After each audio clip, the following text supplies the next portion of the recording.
Everyone, it's your boy Matt here. This is Tac0 admin for 6th of October 2025.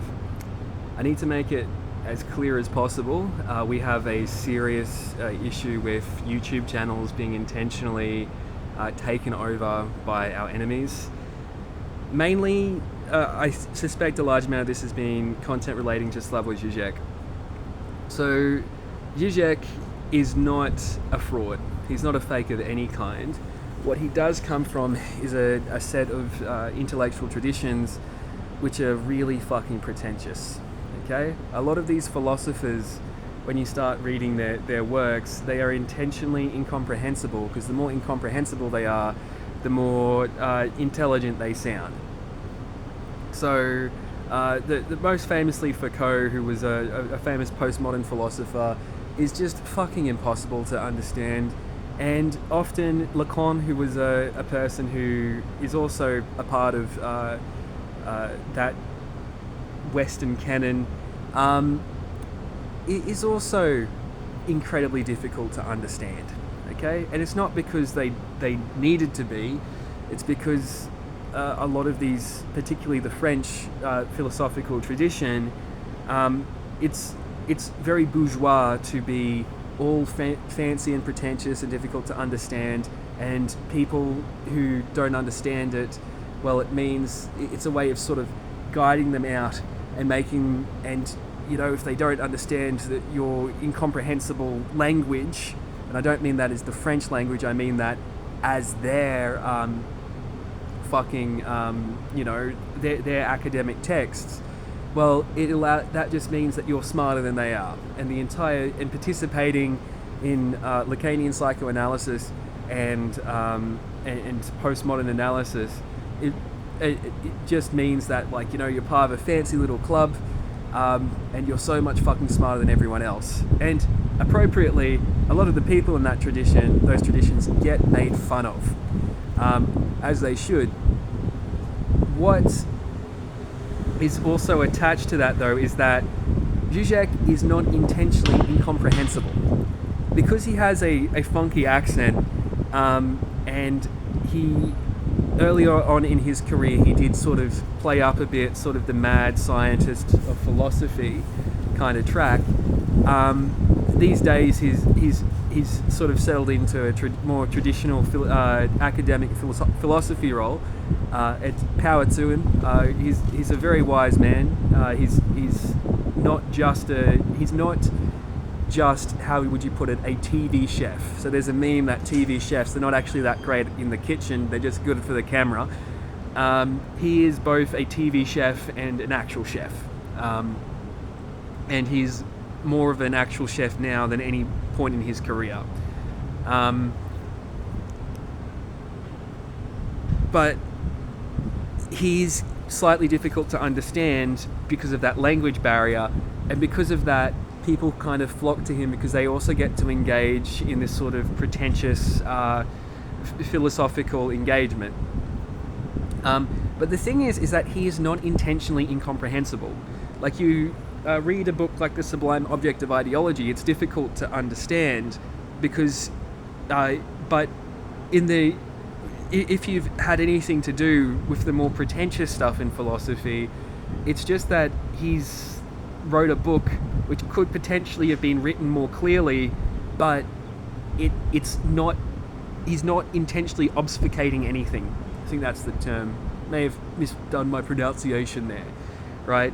He uses terms like Derrida's Foucault or some shit like that.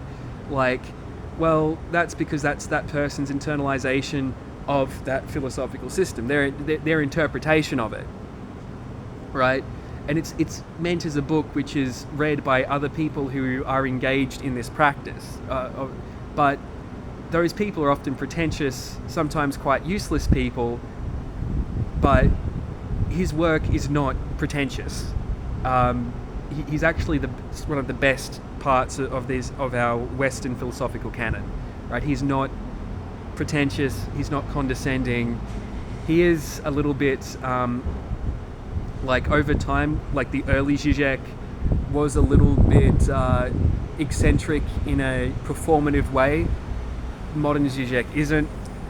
But people who are part of the conservative sides of politics want to latch on to Zizek, all right? Not latch on to Zizek, they want to mock Zizek because they think of him like Foucault, but he's not a Foucault.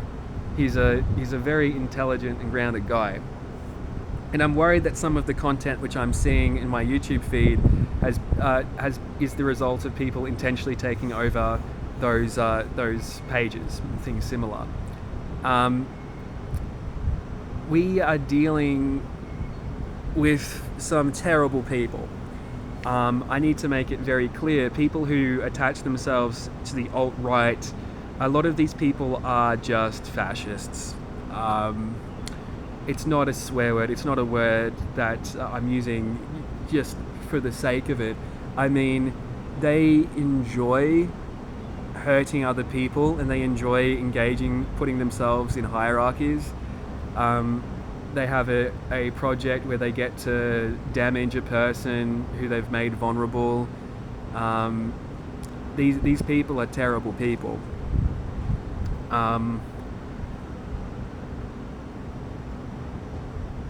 They've intentionally kept me in a position of poverty and tried to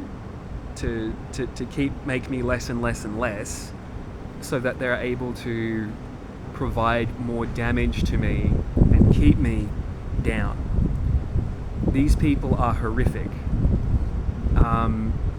and they're going to keep inserting themselves into this project, and they're going to keep trying to troll things and stuff like that. Michael Armstrong needs to be in prison right now. I don't understand why he isn't.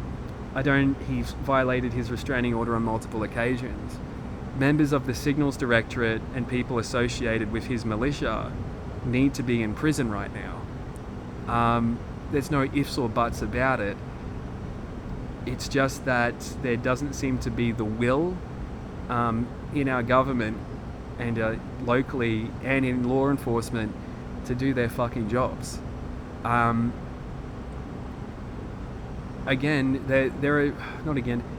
There are protected people in society. I need to make this a point.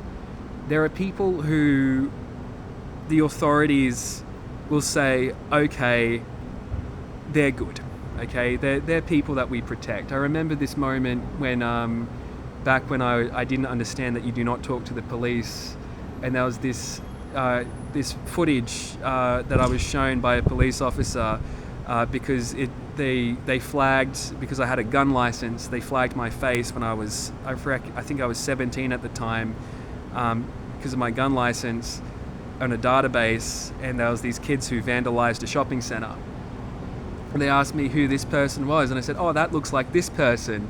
And I explained, yeah, he goes to a private school, he's a country boy and these things. And then he was like, oh, he's a country kid, he can't possibly have vandalized this, right?